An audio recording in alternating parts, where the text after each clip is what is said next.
Thank you for listening to Offline and Unfiltered. We are your hosts, Lakeisha and Megan. On this podcast, we bring you unfiltered conversations on business and culture through listener stories, expert interviews, and a little bit of shit talking.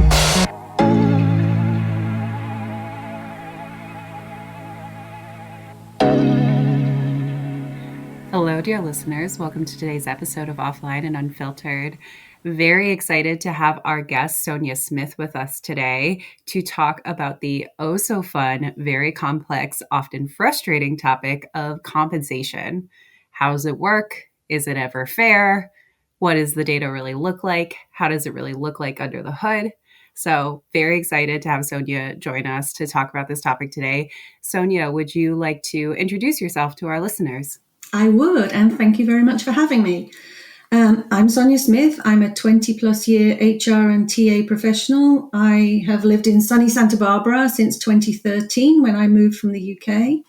I've mainly worked in fast-paced tech space, with the exception of a few years at a community bank. My HR roles have always been as an individual contributor or department of one, right through to like director, being on the senior leadership team. I have a passion for building out HR functions, which I feel is a critical part and success and sustainability of any business. So I love what I do. I mentor other local HR professionals, and now I'm at a stage of my career where I can work for myself. Yay. So I am now managing my own consultancy business.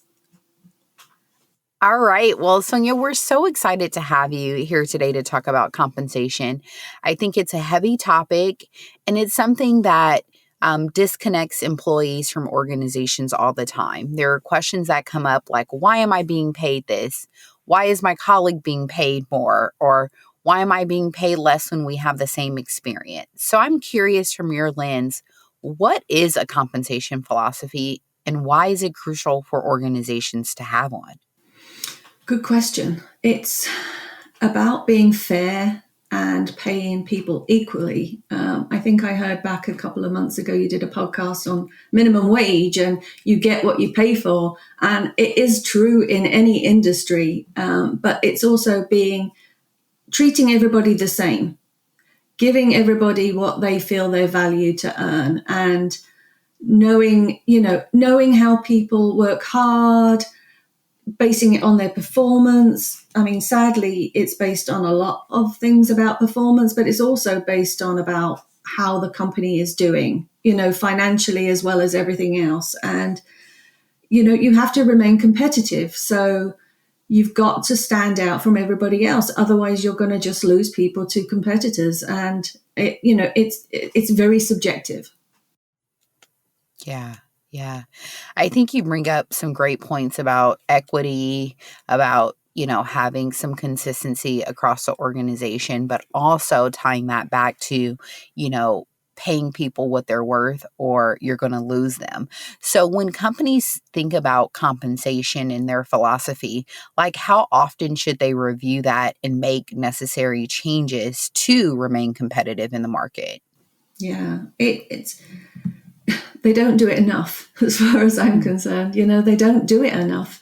They probably, the whole point is having really good data and a really good compensation structure. And sadly, employers probably only look at that once a year, and compensation data is only as good as the data that you put in, because that's how they work. And if you're only doing a snapshot once a year, that fluctuates on a regular basis. You are looking at it, very broadly, because it changes every single day. And though you can't go in every single day and look at it and say, oh, no, that's changed. Now we've got to change this. Then we've got to change this. You can do it more regularly. You can take a snapshot, at least 4 times a year. It doesn't mean you have to make critical changes, but it would help you or HR or a company look at how they're paying people fairly, because it's such a fluctuating market.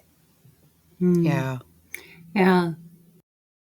Listeners who aren't too familiar with kind of how this works, like under the hood. So when Sonja says you have to look at your data a couple times a year, there are a lot of different companies out there. I think Aon Radford, for example, is kind of like the bread and butter that most companies use, and it's gone through like 6 different company changes and names. So like that might not be accurate. We'll fix it in the notes.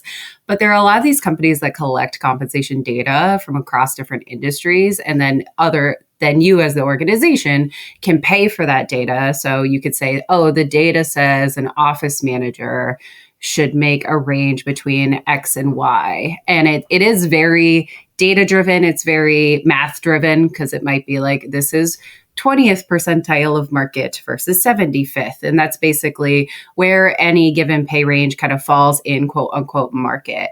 But as Sonja was saying, not all companies sign up for these surveys. Not all companies can afford these surveys, because a lot of them are really expensive.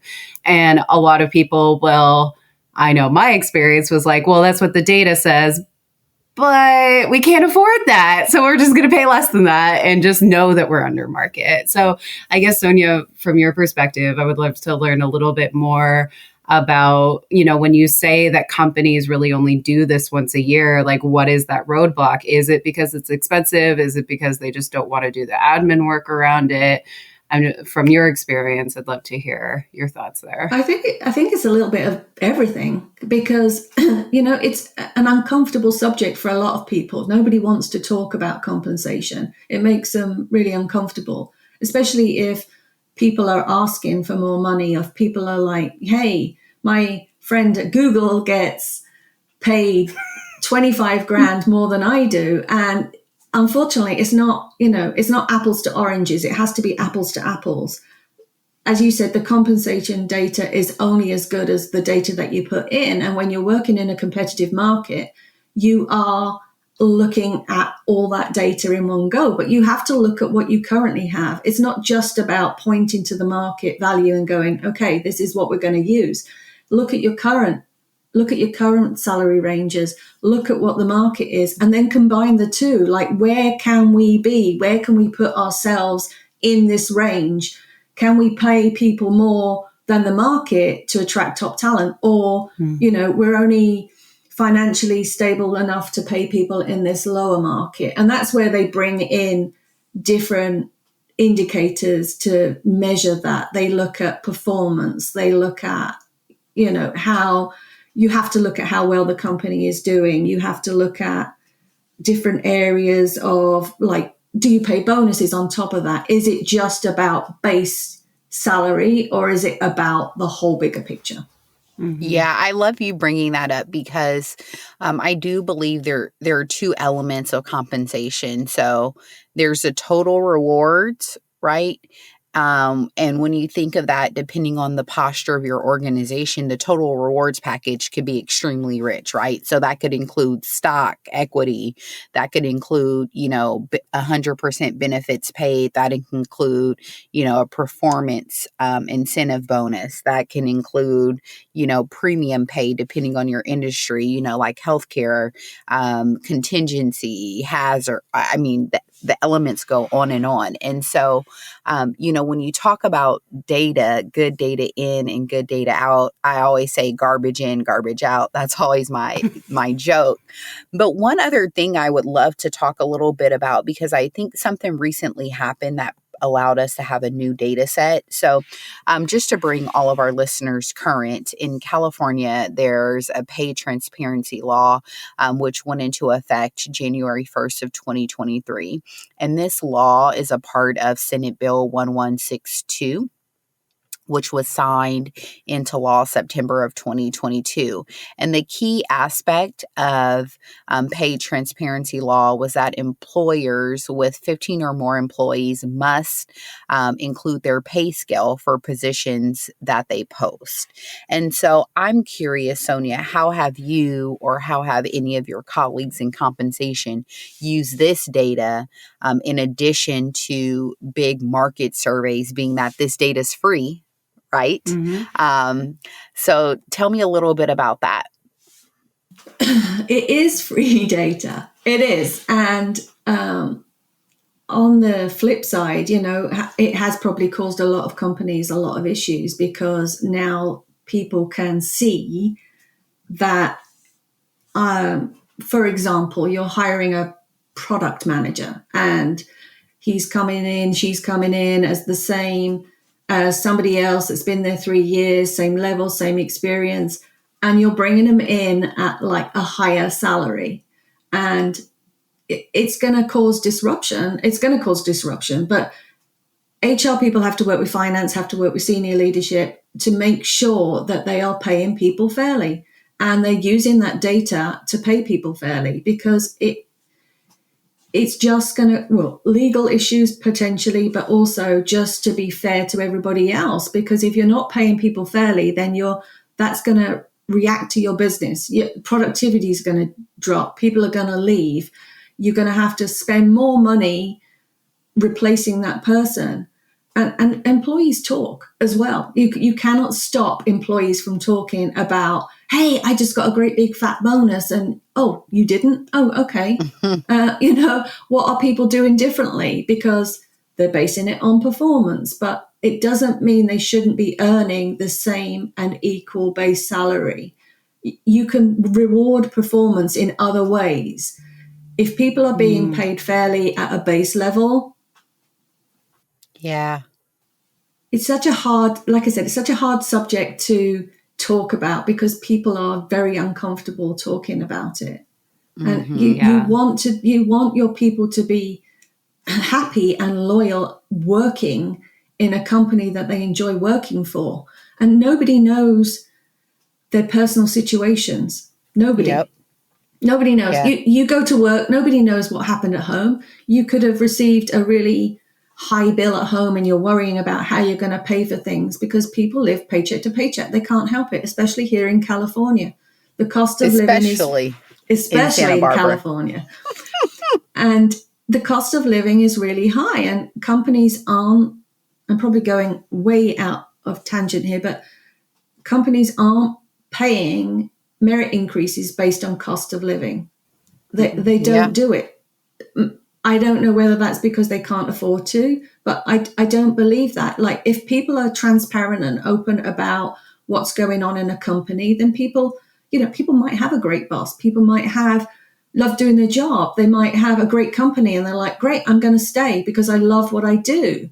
And then all of a sudden they see these salary ranges and they're like, what? Wait, hang on. I could be earning like 15, 20 grand more at another company. What am I doing wrong here? Yeah.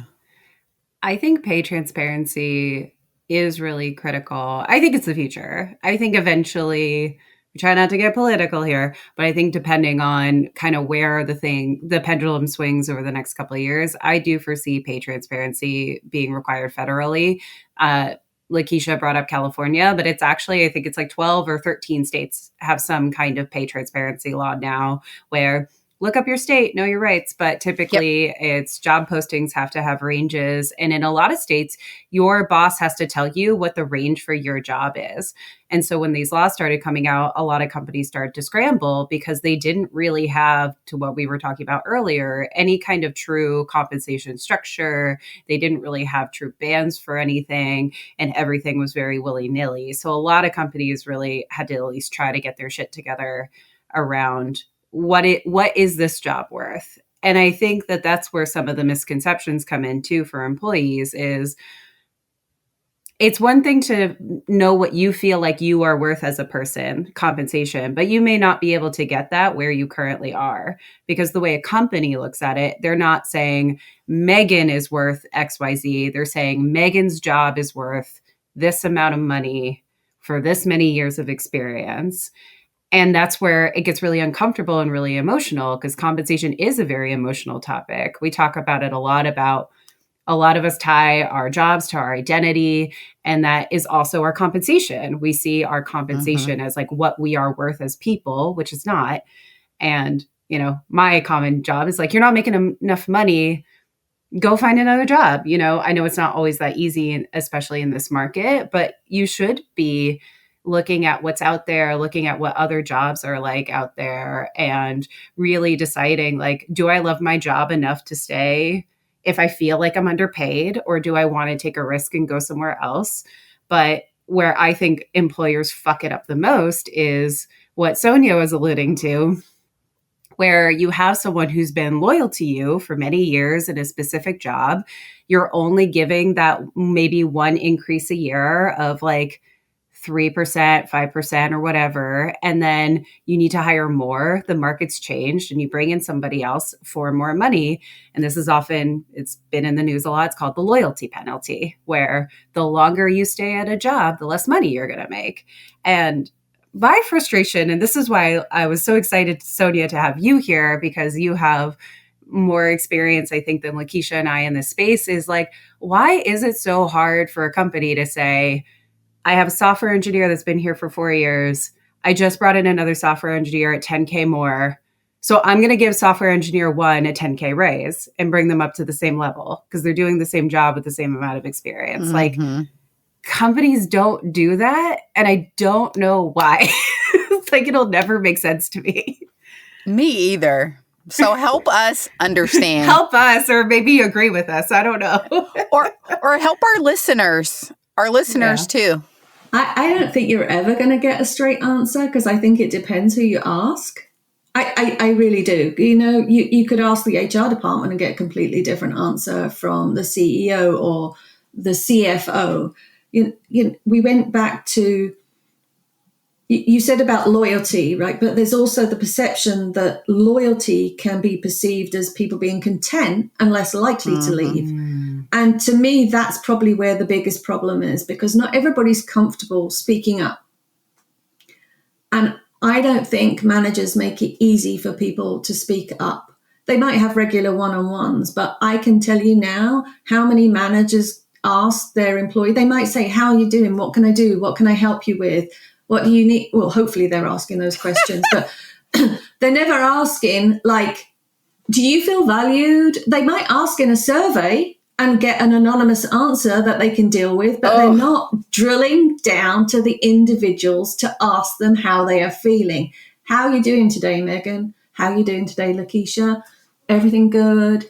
You know, we pay you what we can. You know, bringing that subject around to make that person feel comfortable talking about it, because that you don't know what's going on in people's lives. And you know, as a manager, subconsciously that you're bringing in someone with more money, but then they'll start looking at different things. You know, if you're not comfortable speaking to your manager, you might go to your HR department and say, hey, can you help me? I feel like there's a salary band out there for a job that I'm doing, and I'm nowhere near the middle of that range. And I've been here 3 years and I haven't had a promotion. So I'm stuck in that range.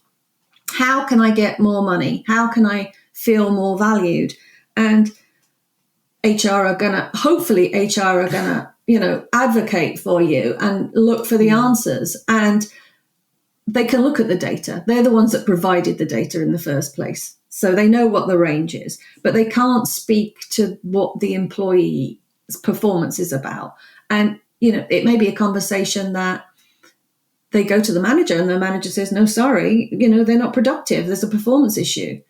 And okay, that's fair enough. But the employee doesn't know that because they're not being told. The first they hear about a performance issue is probably when they're handed a PIP and it's like, hey, you're not doing this, this, and this, and this. And the expectations are this, and you need to get to a certain place, which is fair enough. That's what the process is all about. But it often comes too late to that person to be able to know how to backtrack and go, okay, I can fix this.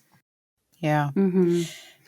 I love that, because I think one of the biggest problems with compensation is the lack of knowledge. So what you just explained, Sonja, right, is a relationship between a direct report and a leader, right?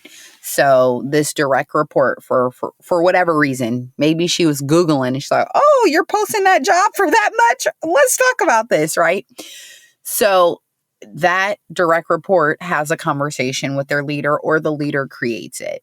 But once they start to get into the nitty gritty of compensation, they're not equipped to have those dialogues. And I hear it all the time, because I get calls from leaders to say, you know, when it's merit and market season, the managers how did you guys arrive to this? Because inflation's been 25% and you're saying the market only increased this job by 5%.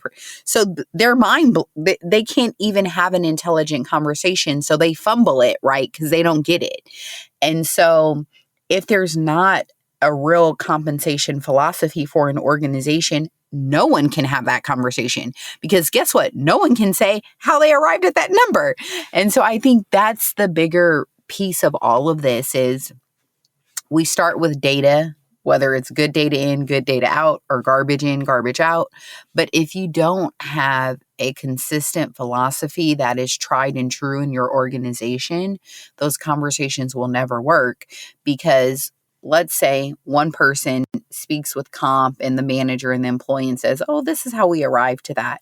But then let's say another employee in that same department was aggressive during their offer and they got a negotiation and they were able to push their rate up to 15%.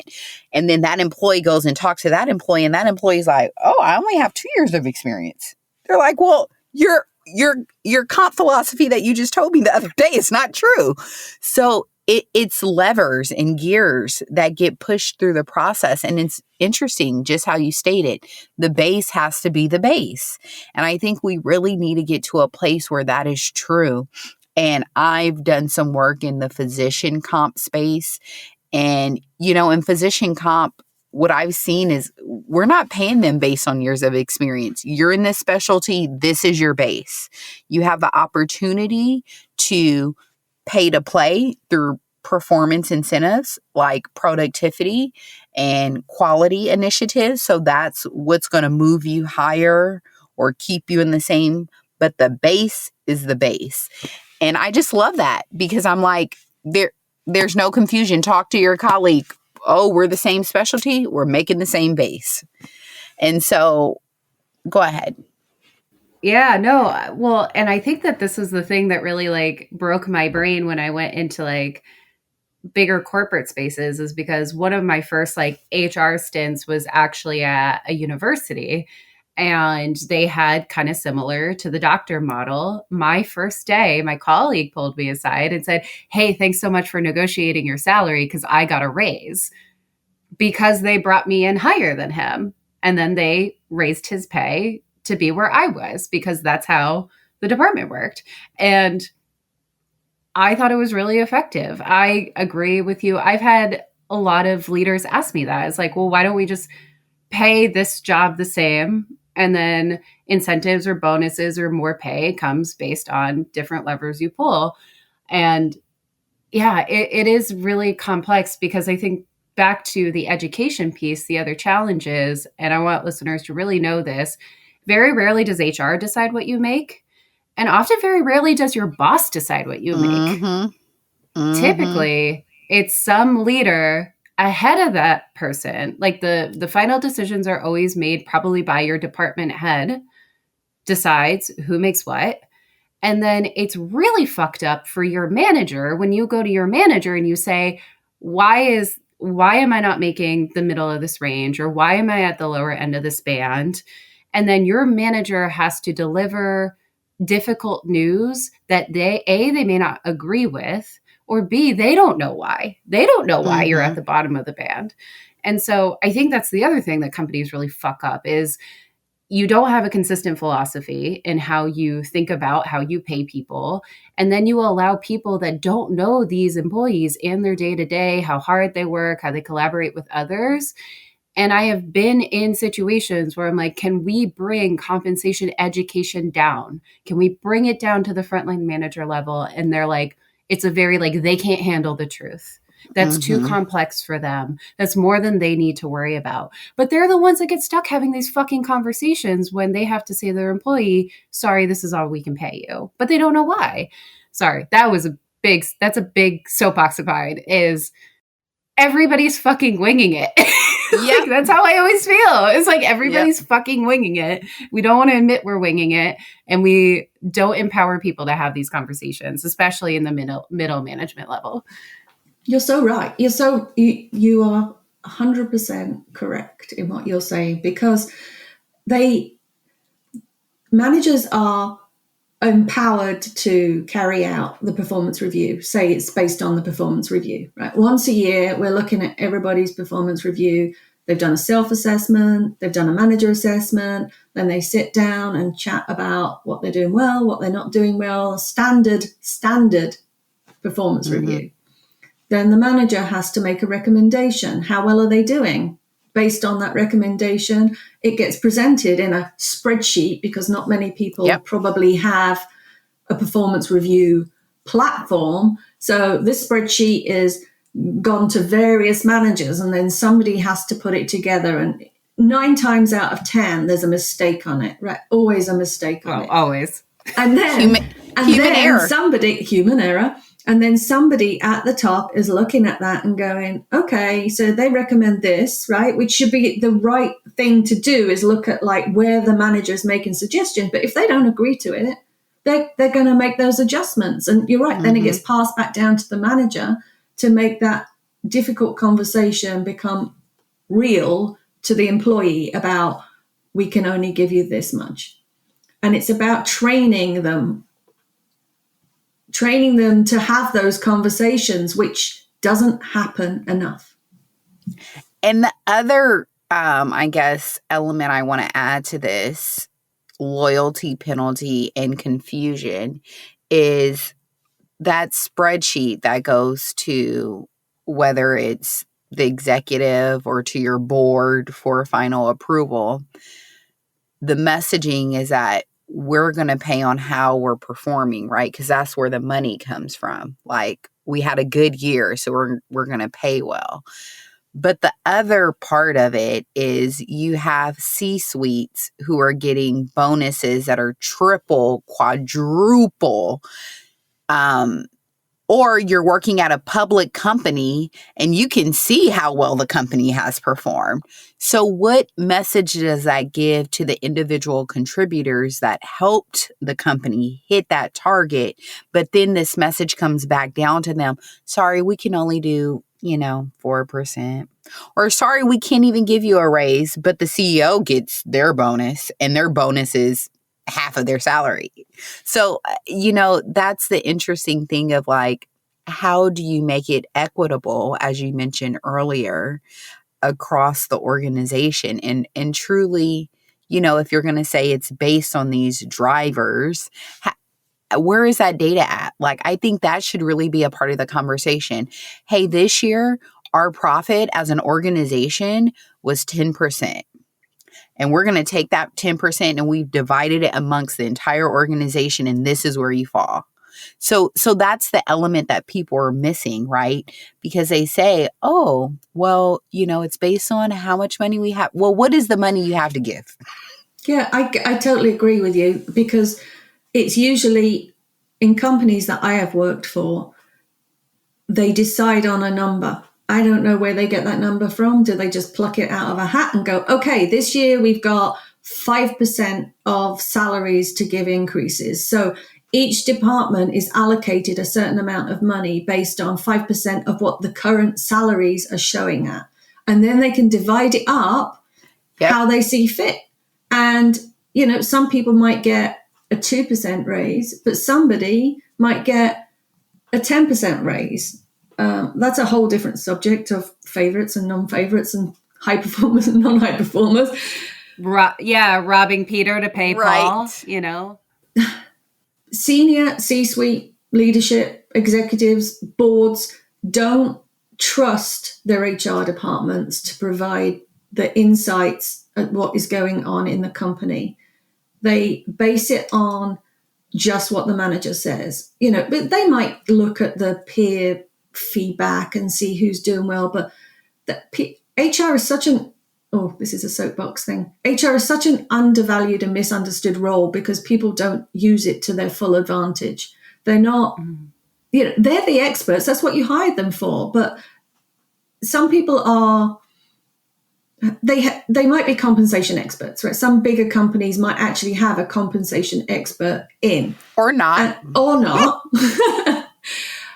But you've got to trust that person probably knows more about banding and ranges and compensation strategies more than you do as a CEO.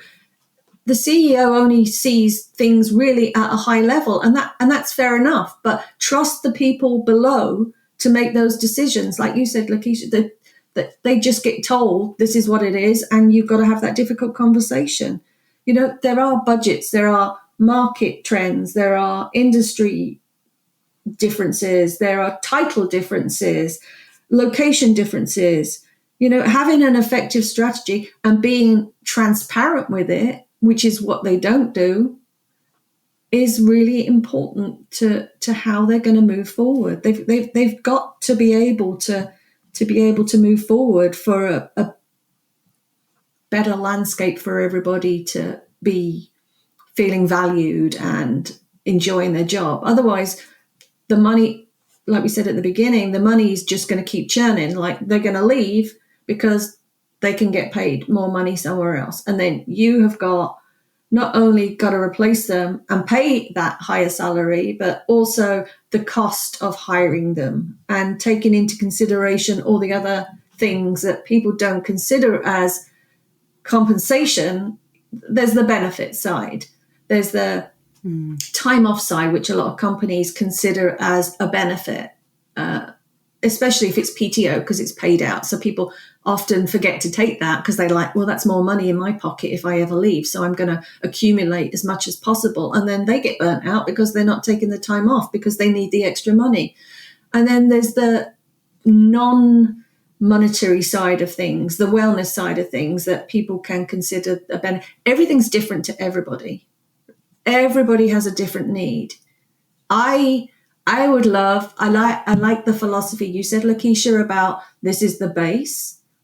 I would love for people to have a platform where you can say, okay, this is the base. These are all the benefits that bring value to people differently, so they can cherry pick what they want and put a package together themselves. I would love that more than anything, but that's just a pipe dream. Yeah, that's especially with the benefits piece. And that's the other frustration. The frustrating part is they call benefits the hidden paycheck, right? Because benefits are way more expensive to employers than I think most people realize. Mm-hmm. And there's always that really awkward calculus of like, how much of this cost do we pass to the employees and how much do we eat? And it's such a black box with brokers. Like, you go to do your open enrollment with your broker and they're like, well, so the bad news was that it was going to be a 14% increase in your rates. But the good news is we negotiated it down to 9%. And I'm like, none of that is good news. Right. Because that's still a 9% increase that we have to decide, do we eat that? Which is always how I pushed it. Or do we pass a percentage of that onto the employees and then they get upset because their benefits went up? And then also the fact that we only gave them like a 4% raise. And now it's more expensive for them to work here than it was 6 months ago because the benefits have gone up. You didn't pay, you didn't keep up with market, you didn't keep up with inflation. And now they're like technically making less money. And I know we're shitting on employers a lot, but this stuff is complex. It's complex to figure it out. But I don't think companies put enough effort into, well, what is our target percent of what target percent of our burn or our revenue do we want to be dedicated to salaries? Let's start there. And then let's maximize that percentage rather than just listening. I mean, I've worked with so many FP&A people I really, truly love and adore. But then they come back and they're like, great, we have a budget for 5% this year. And I'm like, where did that number come from? Oh, it's all we can afford. And they never tell you anything else. I'm like, are we hemorrhaging money and that's why it's 5%? Or are we trying to buy a new piece of equipment we know is really expensive and it's coming out? Like, there's never any transparency on how we decide how much money we're actually going to put into salaries. But it's not 5% because they're not giving everybody 5%. Right. They're giving some people 2% and they're giving others 10%. And they might even they might get the budget from everybody, but 3 of those people in that whole department started 2 months ago. They're not going to give them an increase. They're not going to give them an increase because they've already brought them in on 15 grand higher than everybody else. So hopefully they're using that money to bring all the other people up to a place where they could be equal, or they should be doing that. Yes. And the more we talk about it, just imagine So we are 3 HR professionals on this call who have years of experience, and it's still unclear to us. So imagine people who have been professionals 5 years. They're like, well, I don't know why the fuck I make this money. I don't know.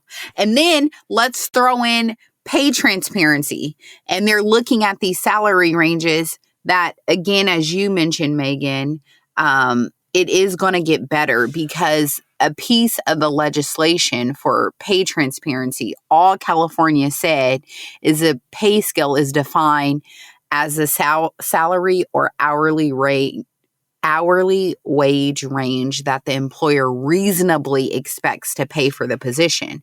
So guess what? There's no case law around what reasonable is. So you have all of these fucking companies putting out data based on what they believe. Yeah. What they believe is reasonable. So that's another garbage in, garbage out, right? Because some people are doing the low end to the midpoint of their range because they're like, that's what I reasonably expect to pay for this. Some idiots are doing the men to the max. So you have someone looking at a job, oh, I can make $300,000. No, they'll never fucking pay anyone that. So it's not reasonable. So you have people looking at these data sets that they can't really even understand because guess what? They don't even understand compensation anyway. And then they're coming back to their employer and they're saying, hey, Sonja, you have been fucking me for years because Google is paying $300,000 to software engineers and you've been paying me $125 for the last 5 years. I'm going to quit. And you're like, well, honey, Google's not going to pay you that. And so it's created more garbage in and more garbage out, and it's made it even more complex. And like more consternation, more distrust, more frustration. There's a major, rhymes with schmexlicks. Their jobs are $99K to $399K. Go look. The fuck is that? Right? Like, you're not going to pay that job $99K to $399K. But that's the other frustration with a lot of these pay transparency laws is not going to get political. We put these things out there because people really like them and they vote for them and they want these things. But then we put in no real punishment for employers when they don't follow it. I think in California, it's like $500 for every complaint. So if you're a FANG company, as we like to call them, you can pay that. But I believe it's like New York. I think after like 3 or 4, I'll put it in the show notes. I'm talking out of my ass, but certain states, like the fines can go up to like $200,000 per infraction. So every state is different now too. Like some states take it way more seriously than others, but it basically, it doesn't fix the problem. It makes more work for us. But the spirit is right. That's why they put such a broad range in. So they cover their asses on, they'll look at different scenarios. You'll see a broad range and you'll apply for that job and think, great, I can earn, as you said, up to this amount of money. But I don't have that much experience. But hey, if I can earn it, and companies often, how many companies do you know actually, they trust what they see on the resume. They do the interview process. They think they know what people can deliver. They hire that person. They're a good fit. Yeah, we can teach them stuff, but they have to be able to, most companies, you have to hit the ground running. You can't just make up stuff as you start in a company. Right. And, that's why we said at the beginning, you've got people being brought in a higher level because they can talk a good game through the interview process and negotiating their salaries. And you've got that loyal employee who is earning a lot less than that person that's being brought in. And just because they talked a good game doesn't mean they have that experience. And yeah, it will show eventually. I hope it will show eventually. But it's too broad, like you said. It's too broad. Yeah. And the loyalty piece, you have the underpaid employee training that employee who's making more. And guess what? When it shows, Sonja, nothing happens. There's not like a pay adjustment because you can't perform the essential functions of your job, it then becomes performance management. But just to go back to what you said, Megan, in regards to pay transparency in California, the violation for the first violation for failing to include your pay scale information, it's anywhere from $100 to $10,000 per violation, and then any subsequent violations are $10,000 to $20,000 per violation. So shitting on California unnecessarily. Thank you for the fact check. But still, if you're a big major company, you can still afford that because so few people report it. No one's reporting it. That's why they keep getting away with it. Because I know you do see it of these like bigger companies with these crazy ranges that there's no way they pay somebody that in that job. But it's like Sonja said, it's how they cover their ass from their internal employees. Because, okay, if your range, you post a range, you post it 75K to 100K, and then you've got someone in the role making 80, and they're like, I'm nowhere near 100K, but I've been here 3 years. Like, what do I need to do to prove that I'm worth the top end of that range, right? And that's where these conversations get really sticky. What I would really, I mean, I work with a lot of startups that are cash strapped, do have, like every hire could tank the company if the person sucks. And every hire is a really big calculus of like, can we afford this person? And what I would like definitely implore organizations to do is don't break the bank for one person. mm-hmm. If you have someone who's asking for like 20K more than your offer, 15K more than you're willing to do, find someone else. They're out there because it's not worth it. I've seen organizations make exceptions for certain people.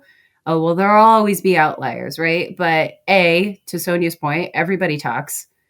Everybody talks. I worked at a company where they had a spreadsheet of everybody's salary, everybody's equity, what everybody's raises were, and they shared it all. People talk. And like that shit comes back to bite you because it makes people really, really bitter. It makes people really bitter when they find out that their colleague makes X amount more than them and they don't see what you see, like why this person is so much more special. The right people will take what you're willing to offer them. Like you have to think about internal equity when you're bringing in new people. Or if every great candidate wants 20K more than what you're paying, guess what? You're not fucking paying enough. Right. The bigger problem. Because that's another data point is what your candidates want. Mm-hmm. And that's another thing we overlook. And granted, some candidates are not reasonable for the sheer reason is they know it's going to be a negotiation, right? So they're like, I have to come in super aggressive because you're going to fuck me. And then, you know what I mean? So they're like, let me come in 30,000 because then you'll come back with 10 and think that's good, right? So it's this manipulation. Compensation is crazy. And so, Sonja, I'm just curious, like, from your lens, what are some misconceptions regarding compensation when we think about compensation? Like, what are some widespread misconceptions, about compensation philosophy from the employer side and from the employee side? Because I bet you have both perspectives. I do. I do. From compensation in general, I think from an employee's perspective, the company isn't just about the base salary. They are considering everything. They're considering bonuses, benefits, commissions, equity, healthcare, time off. The employer is looking at it from a bigger picture. And from the employer perspective, being competitive isn't necessarily going to keep the employee. It's not. They have to.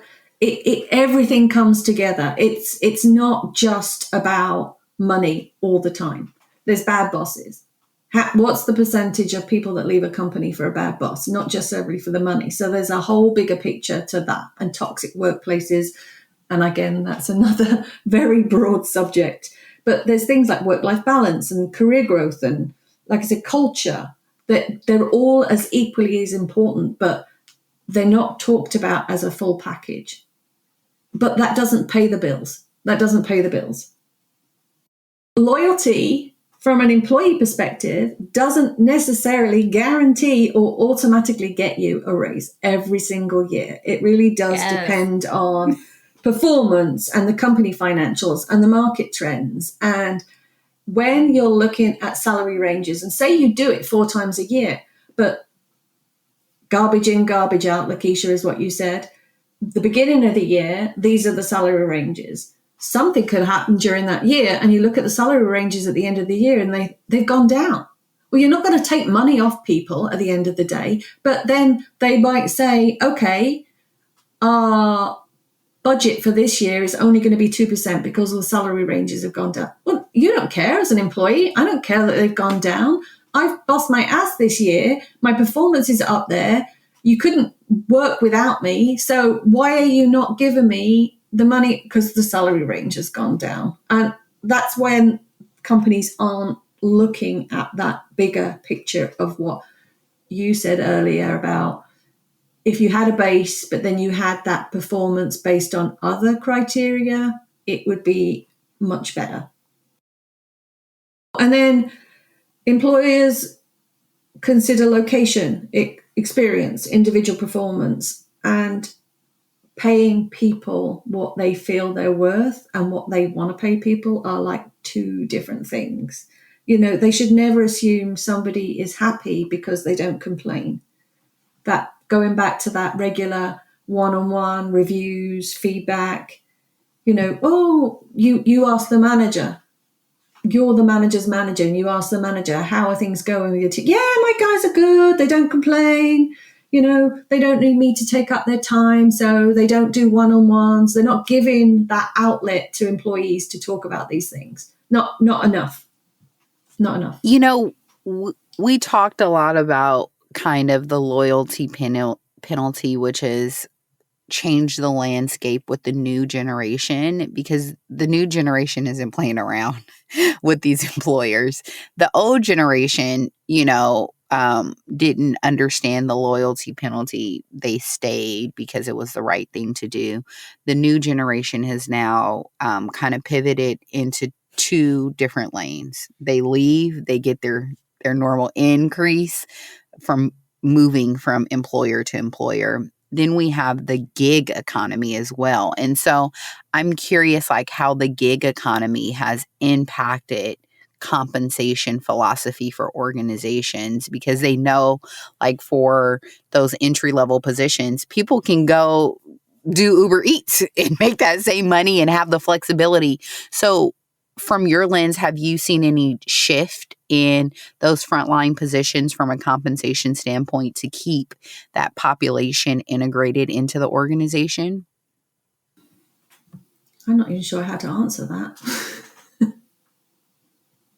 Yeah, I was just thinking too, I was trying to think if I had seen like any changes for me. I think the biggest thing is like, one thing I tell people is like, there are just a lot more people that are just like fucking them out than there used to be. And I think that that's like the broader trend, right? Because they're like, I'd rather figure it out and go work for Lyft or go work for a bar or a coffee shop than like to put up with feeling underpaid in a job that's too stressful to be this underpaid.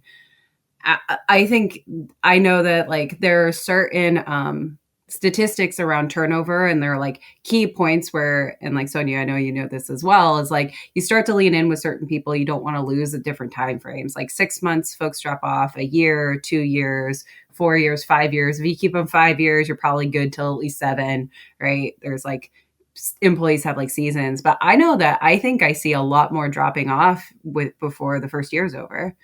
Because I think people are just like the myth of you got to stay at least a year. People don't care anymore. If you can explain your gap or your short tenure, because it's going to come up in an interview. It's going to come up in an interview. You've got 3 or 4 jobs and you've only been there 6 months. Unless they were contract or then you don't really need to explain it, but you might, because like it depends who's interviewing you. They're going to want to know why you jump from job to job, because when people have got a short tenure in their resume, it's going to bring up a conversation between you and the hiring team of why you've been in short-term jobs, and you have to explain that. but it's happening more and more. There are people taking time out for their health, for their mental health. They're burnt out. They're being pushed to such a level now that 3 years they haven't taken a break. They're burnt out, and something gives in a lot of people nowadays, and they just need that time out. And sometimes even in between jobs, they might get another job opportunity, but that other job opportunity, people are going to say, well, I need you to start straight away. And you're like, I need some time off. Like, I need to take time out. And because they're not given that opportunity, they're probably having career breaks to take that time out. And then now they've got to explain a whole gap on their resume because they've decided to do something for themselves. And it shouldn't be this day an issue. And as you said before about jumping from job to job, because it's much better for my health to do what I want to do than to work for a company where I'm going to get stuck in a job where I'm not getting increases, I'm not getting my value. I can earn more driving an Uber, and it's a whole different system then, because people aren't. I think listening. from my lens, what I've seen is the government trying to help regulate that a little bit by increasing the minimum wage. Megan and I talked about fast food minimum wage increasing for, a certain size organization. We've seen, the minimum wage for healthcare change. So I do think that there's some federal regulation that is trying to help mandate that, because for the sheer fact of like, these positions are essential, right? Like if we don't have someone, working at Target, who's going to help us? So I think there's some legislation happening to help push the needle because companies won't do it, right? How many companies have you heard? I worked for an organization before the mandate happened where we said we will not pay no one in our company will make less than $20. And that was before the mandate came down. But how many companies do you know are going to say, oh, I'm going to pay more than what the government requires for no one. So then that's where the government has to come in and kind of shift it a little bit to help. Because if they don't, everyone will just say, I'll drive Uber. I don't have to answer to anyone. I can do it at my leisure. I don't have to be in it and invite. I don't even have to get dressed up for work, right? Like it's all how I want to do it. And I don't have to be managed. I can self-manage. So I think following the pandemic, people are really asking themselves, like, what is it that I really want? And you use some key terminology, Sonja, like mental health, taking a career break, being paid what they believe they're worth, right? And when people are seeing that that's not happening, they're like, well, I'll make it work and then find something along the way. Mm-hmm. I want to talk about the government thing you just said about. Yeah. Because how are the government going to mandate that? Because the company, so you're in HR, you've got salary ranges, you are going into a system, you've got access or not access. There's free data out there. Maybe it's not great data, but you've got access or not. You look at the company size, the industry, how much the company's worth, you put in those parameters, right? They're all different for every single company. And then what do? You're going in and you're looking at the job title. And potentially attached to the job title might be 2 or 3 responsibilities. And you now have got that data and you're thinking, okay, I've got to pay this for this job title, but I only want to pay this. And now I'm like, well, maybe we just change the job title. We change our salary ranges based on job title. People make up titles. There is no structure anywhere on titles and what's attached to those titles, because every single company makes up their own salary ranges, career ladders, everything. It's what they want. And that is where the problem lies. It's at the very bottom of the whole system of how people, but you've got to be transparent with them so people can see that they can move up. It would be great if everybody had career ladders with ranges attached so they could say, great, I need to do this to get to this level. And attached to that level is this salary range. Okay, I know it's going to change. They've been transparent about it to me. I can see that I can get to this level. I know it's going to change because the market data changes, but at least now I can see. Thank you for clarifying that. When I said, federal mandate, I was just referring to minimum wage, not anything else, because. No, but even so, minimum wage is one thing. And I listened to that podcast, and I think, Megan, you said the thing about you get what you pay for. When somebody is not being given a raise because they think they're worth it, you've got the side effects of that. You're going to get bad service. You're going to get problems with productivity. There's going to be anxiety amongst the team. They're going to start talking. It's a whole different shitstorm that you're going to have to deal with just because you can't be bothered to listen to one person who's got a problem or wants to earn a little bit more money because they may have something going on at home. Their partner may have been laid off, which is, again, another subject that is happening all too often at the moment. And now they're living in California, in Santa Barbara, on one wage. The market is saturated.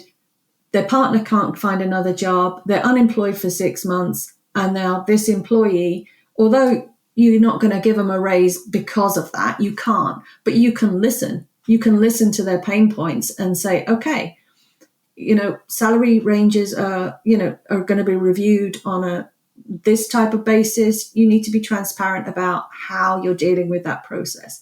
And if that person has to leave for financial reasons of their own, then maybe that's what they have to do to make, ends meet at home. But you can still listen. You can still help that person by listening. Mm-hmm.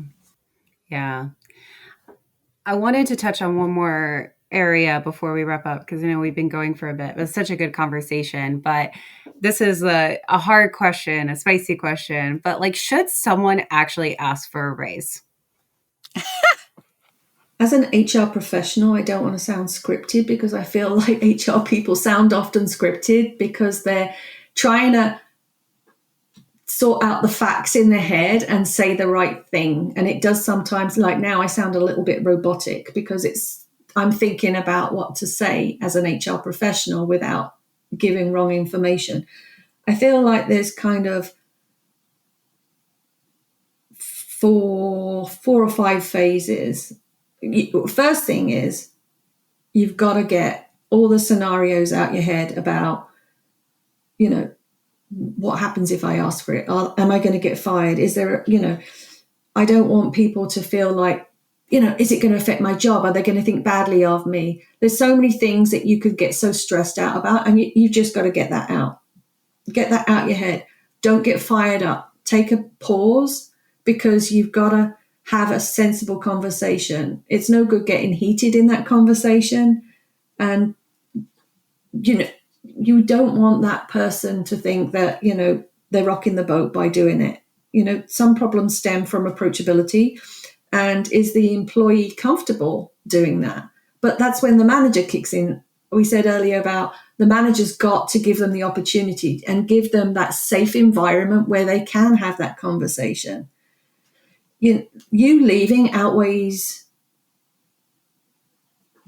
all additional salary, the cost of replacing that person. So I don't want people to feel, we don't want people to feel uncomfortable asking, but it really does depend on that manager and how approachable they are. And if you can't get to that manager, then you're going to have to go to HR and trust them. I know there's so much crap out there on LinkedIn about HR typical answer and they don't do anything. And there's such a bad rap at the moment for HR people because people don't understand what they do. They don't understand the role. But trust me when I say HR is for the business. Yeah. But HR is equally for the employee. They're the bridge that is to do the right thing. And they don't make all the decisions, but they can help you get the data. They can probably coach you on how to have that conversation if you're uncomfortable having that conversation.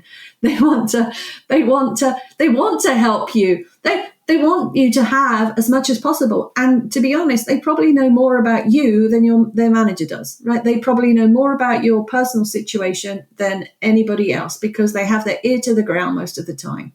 And again, it's a trust thing. People blame HR for making those decisions. You said earlier, Lakeisha, when people, I didn't get a salary. Why? You said everybody was getting 4% and I only got 2%. And why is that? And it's a whole evolving circle. And I don't think all the conversations in the world are going to fix that, but companies can do better. They can listen. They use the experts, use expert data, use common sense to think about what that employee is thinking and feeling, because without them, you're going to have to start again. And if it's for the sake of just a little bit of money, so be it.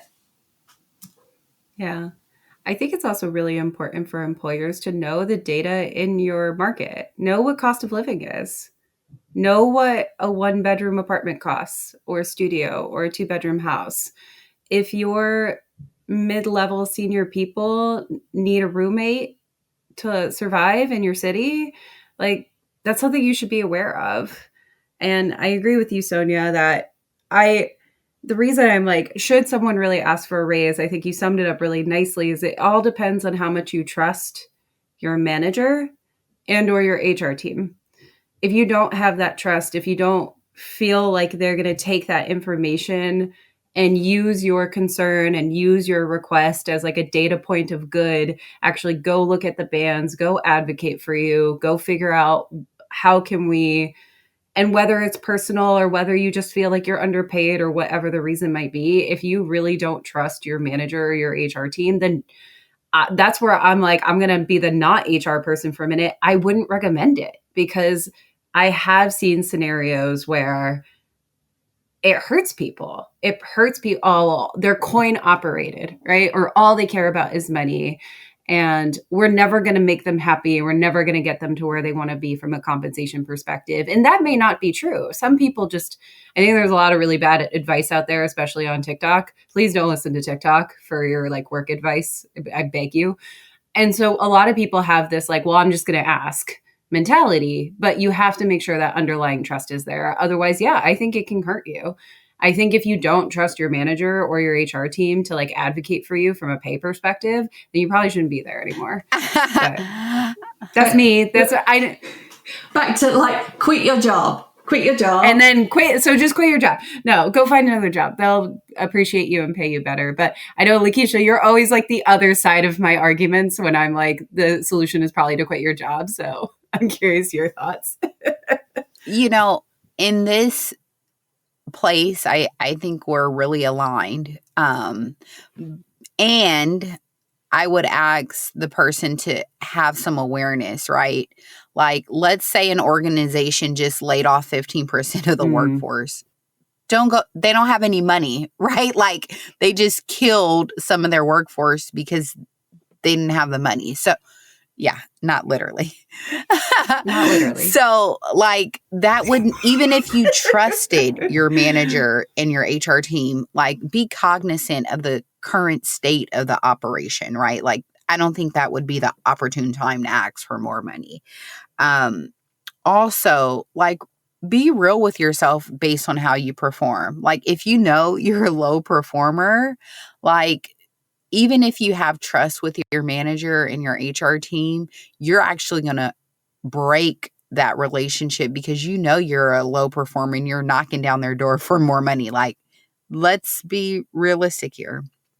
But I do agree with you in regards to if you don't trust your operational leader or your manager in HR to even have that conversation, you're probably not in the right place because they can't support you in anything else either. And so, like, it is time to leave.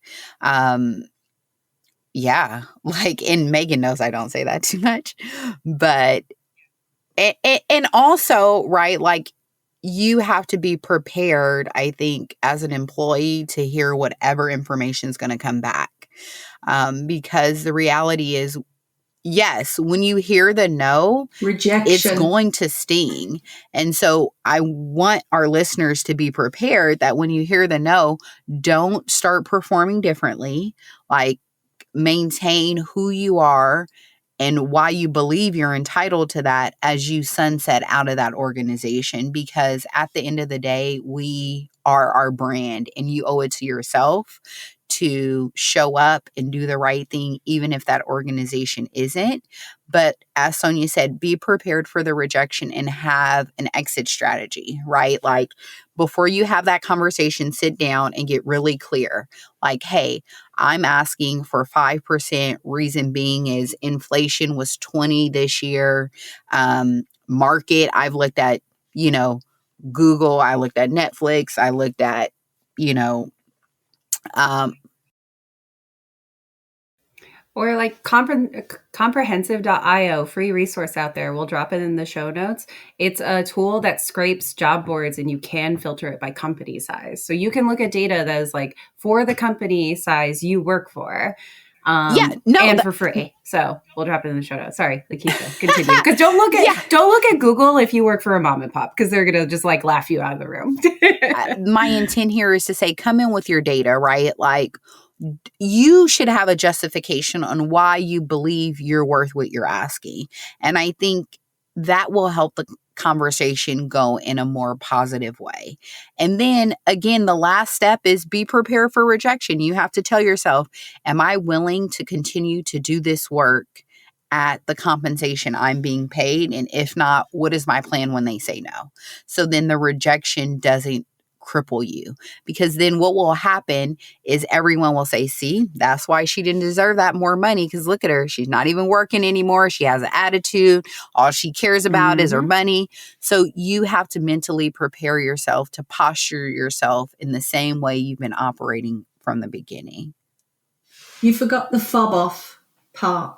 Like you've got the rejection part, or you've got the, do you know what, I'm listening and I agree with you and I'm going to address it. But then there's that middle part, whereas, I promise I'll address it at the right time. We're going to do reviews next year and everybody's going to get reviewed at the same time. And and it doesn't always work that way. Somebody could be killing it and making a ton of money for that company because they're bringing in a ton of sales. So those individual conversations can be relevant. It doesn't mean everybody should have a salary increase at that time because somebody is asking. You can address performance on an individual basis whenever you want to. But companies stick to the structure because that's what the compensation plan says. We're going to look at salaries once a year, or we're going to look at salaries twice a year. So you may get that fob off. But if you trust your manager, if you trust your manager that that's going to happen, and you should hold them to it. You should hold them accountable to it. And back to Lakeisha's point, if you don't trust them, then you're right. It's not probably the right place to be. And you should go to a company where you are going to feel valued and you will probably enjoy being at a company, and they're going to look at you and think you are great and they're going to pay you what you're worth, because that's what some companies do. And that's the way the world goes around. That just kind of sparked something in my mind. I was having a conversation with my colleague the other day, and I had broken one of my dresses and she loves to sew. So I was like, hey, can you fix this? And so I bring the dress, and I think naturally she wasn't expecting me to say, how much do you want for that? She's like, no, I'll do it. And I said, no, like, know your worth, because if I was to go take it to a seamstress, they would charge me. So how much do you want for that? And it kind of caught her off guard. And I think that's the philosophy we have to go into. We are our own business, regardless if you're an entrepreneur, individual contributor, a manager, a director. You are your own business, right? You're responsible for your finances, for your household, right? So when you walk into an organization, you have to remind yourself, I'm a business, I'm bringing value. What is my ROI? What is my return on investment here? And that's how you have to go into these conversations, because they're a business too, right? They're saying, what is the return on investment from you? And if you're not doing it, here comes a PIP or whatever. So approach those conversations in a business mentality as well, right? And know your value. And if you're not getting it, the world is big. The world is big. And going, just to add a little one thing, because I know we're going a little long here, but not everybody has a position where they're making money for the company. They're not HR. a salesperson. They're not, they're not bringing in a ton of money. All the support functions are usually those people, but it doesn't mean they're not as equally as important, but they are often considered less valuable than somebody who is a favorite, or is, we can't run this business without this person, or, these people are crushing it in the sales team and bringing us in a ton of money. They probably get basics, but their commissions are like through the roof because they're really killing it. And they might deserve it. But that doesn't mean you shouldn't value the people that aren't making you money, because without those support people, the wheels would not keep turning. Yeah, while we're being radically transparent, just so listeners know, HR is typically like the lowest paid department. Recruiting kind of tips us up a little bit, but it's usually like HR, customer success, accounting. So again, we always say, be nice to your HR people, because they're working really hard and they're dealing with a lot of shit, and they're probably also not making very much money. Well, yeah, Sonja, this was such a rich conversation.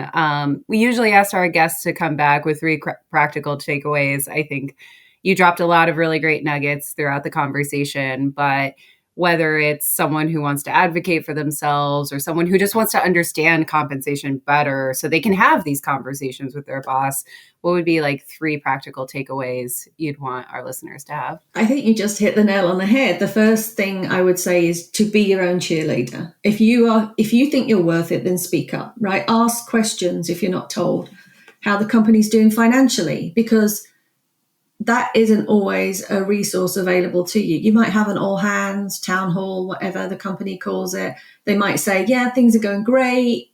You probably don't get enough context at a lower level of how financially well the company is doing.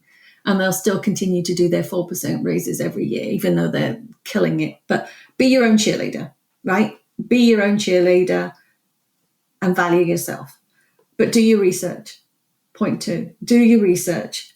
Ask for help if you don't know where to begin, because somebody will help you. But don't compare yourself to your friend at Google if you're working in a small startup. Apples for apples. And then I think my third takeaway would be, if you're a manager, then listen and be observant more than you're doing.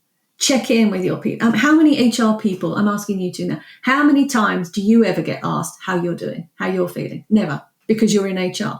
You never get asked that. So managers, be more observant, listen, be comfortable about talking about money, and give them the opportunity to discuss it, because they might not be in the position to be comfortable doing that. So you're the manager here. So you be the bigger person and be transparent wherever you can when it comes to compensation, because honesty is the best policy. And not that managers do this, but like, if you know that, you know what, we're not doing raises for another couple of years, we're not financially be honest with people. I love that. I try to operate in a spirit of transparency and directness, because then I can walk away from a conversation saying I gave that person all the information they need to make an educated decision based on their personal situation, right? And someone can say, okay, they're not doing a raise for 3 years. Well, guess what? I have a mortgage that has an arm and in 3 years it's going to increase. I got to go. Like give someone the information so they can make the best Mm-hmm. decision for themselves instead of organizations trying to make decisions for you. And I think I want to empower all of our listeners to be in control of their own business. I love that.